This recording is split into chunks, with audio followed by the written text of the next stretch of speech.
Hi అండి. అందరూ ఎలా ఉన్నారు? బాగున్నారా? మేమైతే బాగున్నామండి. మీరు కూడా బాగుండాలని మనస్ఫూర్తిగా కోరుకుంటున్నానండి. ఈరోజు వ్లాగ్ వచ్చేసి సాయంకాలం 5 నుంచి నైట్ 10 వరకు అండి. నా రొటీన్ ఎలా ఉంటుందో ఈ వీడియోలో మీకు నేను చూపించబోతున్నాను. వీడియో లాస్ట్ వరకు చూడడానికి ట్రై చేయండి. వీడియో నచ్చితే మాత్రం తప్పకుండా లైక్ చేయడం మాత్రం మర్చిపోకండి. మీరు ఇచ్చే ఓ చిన్న లైక్ నాకు యూజ్ అవుతుంది. అలాగే ఈ వీడియో మరో 10 మందికి అయితే వెళ్తుందండి. ఇప్పుడైతే వ్లాగ్లోకి వెళ్ళిపోదాం. ముందుగా నేను చపాతీ పిండి అయితే కలుపుకుంటున్నానండి. నైట్కి ముందుగా అందులో కొంచెం పాలు, కొంచెం నూనె, కొంచెం ఉప్పు వేసుకొని పిండి అయితే కలుపుకున్నానండి. ఇంకా ఇల్లు గుమ్మాలు తుడుచుకొని లైట్ అయితే వేసుకుంటున్నాను. ఇంట్లో లైట్ వేసుకున్నాను. అలాగే దేవుడి మూల కూడా మాకు బల్బ్ లేదండి. పొద్దున్న దీపారాధన చేస్తే సాయంకాలం వరకు ఆ దీపం అయితే ఉంటుందండి. ఏవైనా పండగలు అయితే 2 పూట్ల దీపారాధన అయితే చేస్తానండి. ఇప్పుడైతే మా సెల్లర్లోనైతే లైట్లు అయితే వేస్తున్నానండి.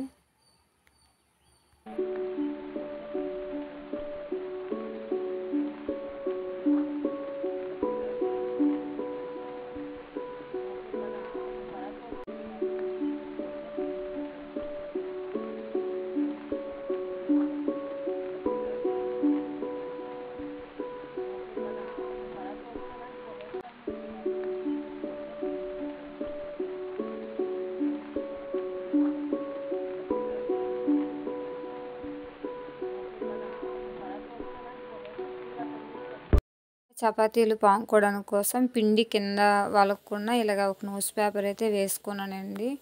ఇంకా నేను మా చపాతీలు పాముకుంటూ మా చిన్నోడికి అయితే నేను వర్క్ అయితే చేపిస్తున్నానండి. ఈలోగా మా వారు కూడా వచ్చారు. ఆయనేమో వేరే వాళ్ళకి హాస్పిటల్కి క్యారేజ్ అయితే పట్టుకొని వెళ్ళాలండి. అందుకని మా వారు చికెన్ తెచ్చారు. చికెన్లోకి ఉల్లిపాయలు, టమాటీలు అయితే కోస్తున్నారు, కొంచెం హెల్ప్ చేస్తున్నారు. మా పెద్దోడైతే ట్యూషన్కి వెళ్ళిపోతాడండి. చిన్నోడికి నేనే ఇంటికాడ చెప్పుకుంటాను. ఇక నేను చికెన్ ఎలా వండుతానో మీకు చూపిద్దాం అనుకున్నానండి. ఇప్పుడైతే హాస్పిటల్కి టైం అయిపోతుందని నేను ఒక పక్క చపాతీని ఇంకో పక్క చికెన్ అయితే వండుతున్నానండి. ఈసారి ఎప్పుడైనా సరే మీకు నేను చికెన్ ఎలా వండుతాను కూడా మీకు నేను చూపిస్తానండి.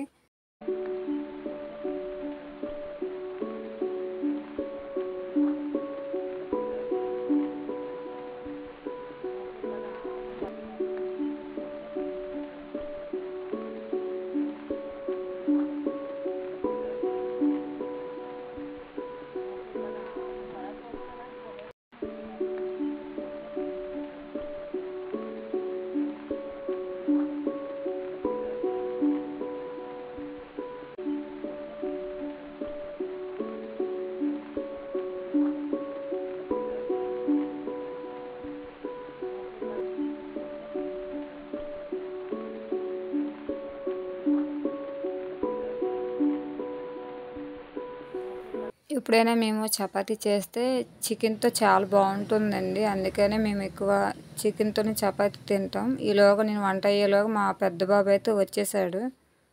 వాడికి వెల్కమ్ చెప్పడానికి అనేసి మా చిన్నోడైతే వెళ్ళాడనమాట. ఇంక అందరం అయితే టిఫిన్ అయితే చేస్తున్నామండి. మా పెద్దోడు చూపిస్తున్నాడు మీకు చపాతీ. మేము భోజనం చేసేటప్పుడు కింద కూర్చొని భోజనం చేస్తామండి. మా చిన్నోడికి టీవీ కనిపించదని వాడు మంచం మీద కూర్చొని తింటాడు. వాడికి ఇష్టమైన బొమ్మలు వచ్చేస్తే మాత్రం ఇలా తింటాడు, లేదంటే కింద కూర్చొని వాడు కూడా భోజనం చేస్తాడండి. ఇప్పుడైతే నేను హాస్పిటల్కి అయితే మాకు మా చిన్న మామయ్య హాస్పిటల్లో ఉన్నారండి. అతనికి నేను క్యారేజ్ అయితే కడుతున్నాను. మా వారు తీసుకొని వెళ్తారు క్యారేజ్ అనమాట.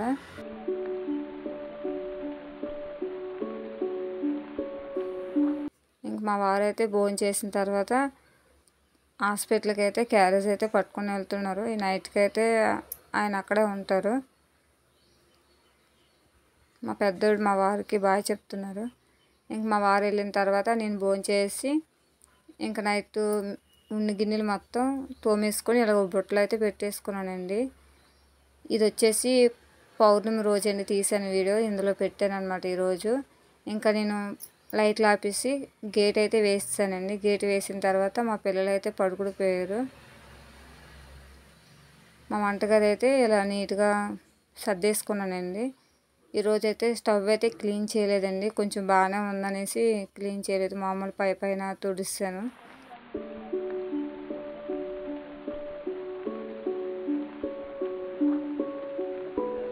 మా వారు నైట్ వెళ్ళి ఉదయం అయితే వచ్చేసారండి మా వారి కోసం. పొయ్యి మీద వేడి నీళ్ళు అయితే కాంబెట్టానండి. వేడి నీళ్ళు అయిన తర్వాత అన్నం అయితే పెట్టానండి. వర్షాలు పడడం వల్ల మా పొయ్యి అయితే ఇలా ఉంది. ఈసారి మా పొయ్యి ఎలా అలుకుతాననేది ఇంకోసారి వీడియోలో చూపిస్తానండి. అంతేనండి వీడియో నచ్చితే తప్పకుండా లైక్ చేయడం మాత్రం మర్చిపోకండి.